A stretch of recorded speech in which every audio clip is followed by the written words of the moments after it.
What's happening, everyone? Welcome back to the channel. I am Dial, back with another movie review. Creed 3 is going to be out in theaters very soon, so we're going to go back and talk about all 6 Rocky films and the first 2 Creed movies before it's released. I've already talked about Rocky 1 through Rocky 5. I talked about all 5 of those movies. If you guys haven't seen my review for those, I'll put a link in the description below so you guys can watch them. But today, we're going to be concluding Rocky's set of films, talking about Rocky Balboa that came out in 2006.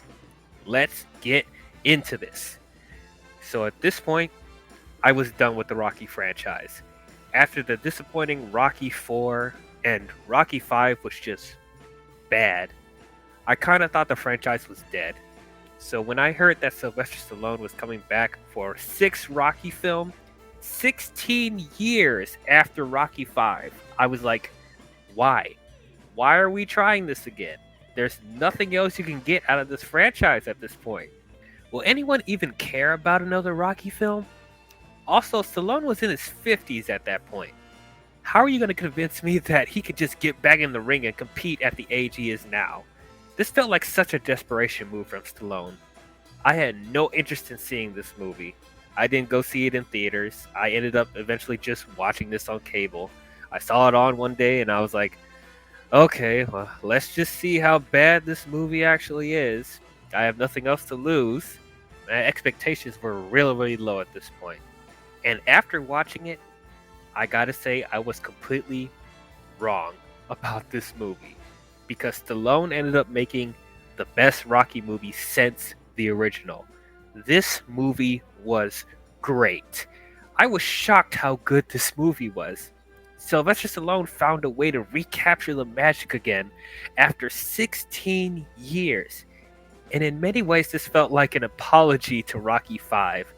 This really felt like he was trying to redo the true conclusion to Rocky's character, and he pulled it off beautifully. So we follow Rocky now in his 50s living in Philadelphia, now enjoying the life of retirement. His wife Adrian has passed away, and now he owns a restaurant he named after her.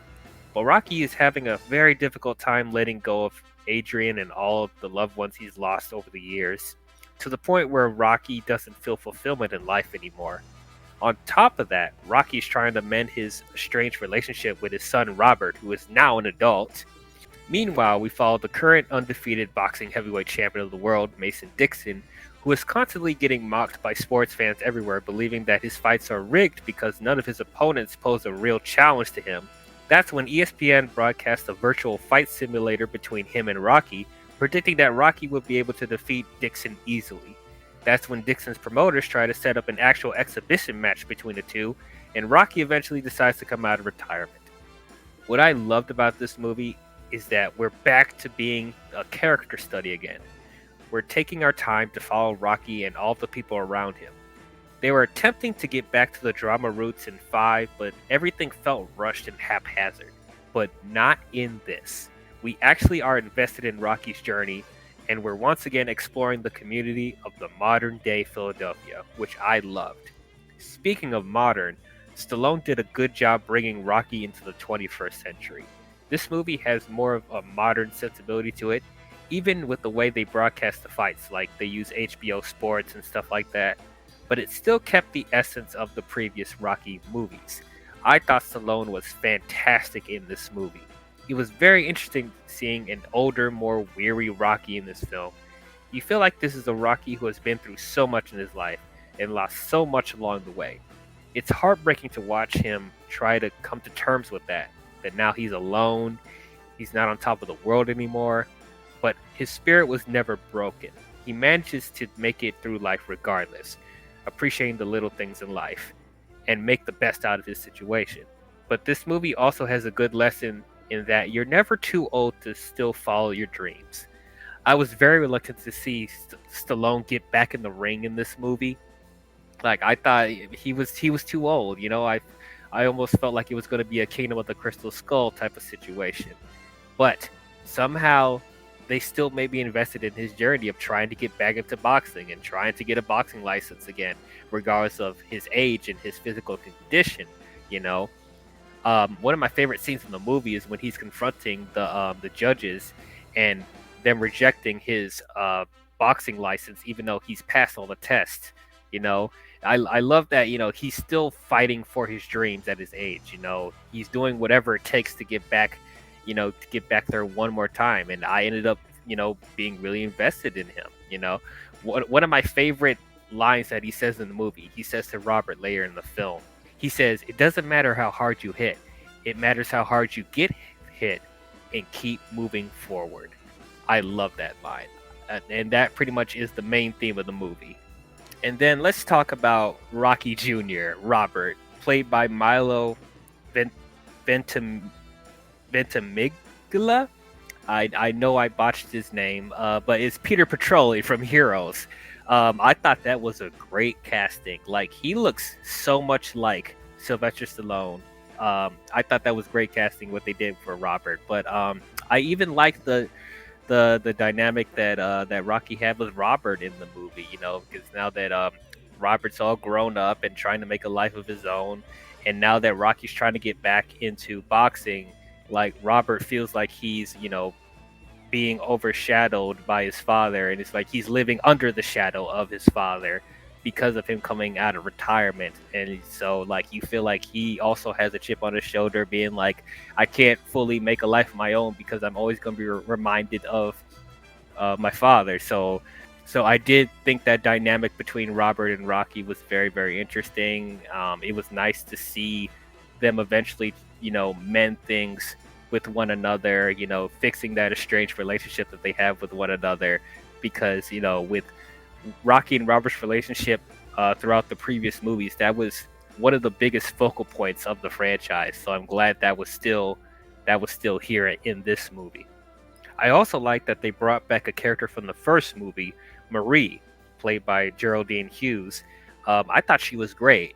She was the little girl from the first movie that Rocky was walking home, and trying to tell her not to smoke and stuff like that. And she told her to, screw off, creepo, whatever she said in the first movie.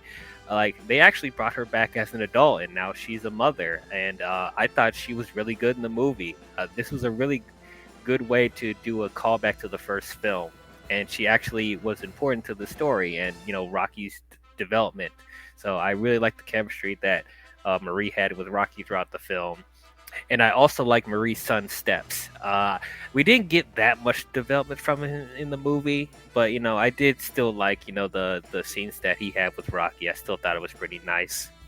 Somehow, some way, they got Paulie back again in this movie. They somehow was able to get Burt Young again. And I still don't like Paulie as a character, but I would say his role in this movie was actually kind of decent. Even though there were still some scenes where he does his typical annoying Paulie thing, there were actually a couple moments where, he was actually concerned about Rocky's well-being, because Rocky wasn't able to let go of Adrian and, the stuff that he's lost. And, like, he's trying to tell Rocky that, he needs to get out of this funk because, it's not healthy for him. So I appreciated Paulie on that aspect, but other than that, it's just Paulie again, and I just really don't care to see him in this franchise anymore. I'm also glad they were able to bring Duke back again when Rocky was going back to training. Like, it was really nice to see Duke again. It was great that he was able to, take on the mantle of Rocky's trainer after Mickey and Apollo. So it was just great they were able to bring him back one more time. And going back to the montage real quick, we once again are getting the iconic Rocky montage music, getting strong now, and then the whole montage sequence. I loved that. I'm glad that they brought that back. They brought back the Rocky montage theme. I thought it was great. And what I actually did appreciate about this montage sequence is that they were focusing on Rocky's weaknesses. They weren't ignoring them. They addressed the fact that, yeah, he's not as fast as he was. He has all of these, physical conditions and stuff like that. And so they were like, okay, we're not going to actually try to make, put him in the same condition that he was in his 30s, and late 20s. There's no way he can get to that condition. There's no way he can be that fast anymore. So we're going to work on the stuff that you can do, is making your hits harder. and stuff like that, making your punches harder, for what I meant to say. And so I really like that they were, they're not ignoring his weaknesses, but they're still trying to enhance the stuff that he's still able to do. Now, there is one little nitpick, though, um, that slightly bothered me as far as the continuity of the previous films, because they did establish that Rocky does have brain damage, and so that part never came up in this movie, and that kind of confused me a little bit, because, like, I mean, sure, he hasn't boxed in about 16 years, but I don't think the brain damage could magically just go away, right?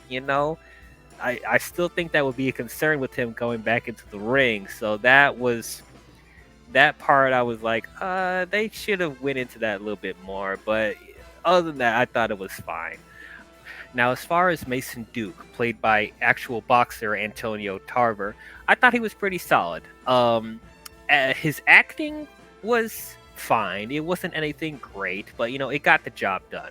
Obviously, I'm not expecting Mason to be this over-the-top villain again, because we've already done that in 3, 4, and 5. So it was just nice to have just a grounded antagonist. This is not someone who's trying to be over the top or bad for the sake of being bad. This is just a guy that's trying to keep his reputation as the heavyweight champion, because he's getting ridiculed all the time. So you feel like he has a chip on his shoulder. He has something to prove against Rocky. And I found myself buying with his motivation. I thought it was justifiable of him thinking the way he does. Now, the actual fight between Dixon and Rocky, I thought actually was really, really good. They once again brought a modern sensibility to boxing. It actually felt like I was watching a boxing match on TV. As I said, they did a really good job bringing Rocky into the modern era. There was still some stylized stuff about the fight. Like there was some shots where they had everything in black and white except for the blood and the color of their uniform. So I thought that was a nice stylized touch. But for the most part, Sylvester Stallone did a good job filming these boxing matches, making it feel more modern and making it feel, not as over the top as it was in the previous movies. But still, it was very engaging to watch, and somehow I was buying Sylvester Stallone fighting in his 50s. Like, I actually bought him, standing toe to toe with Mason Dixon. And, that once again, that was something I was really worried about, but they somehow pulled it off really, really well.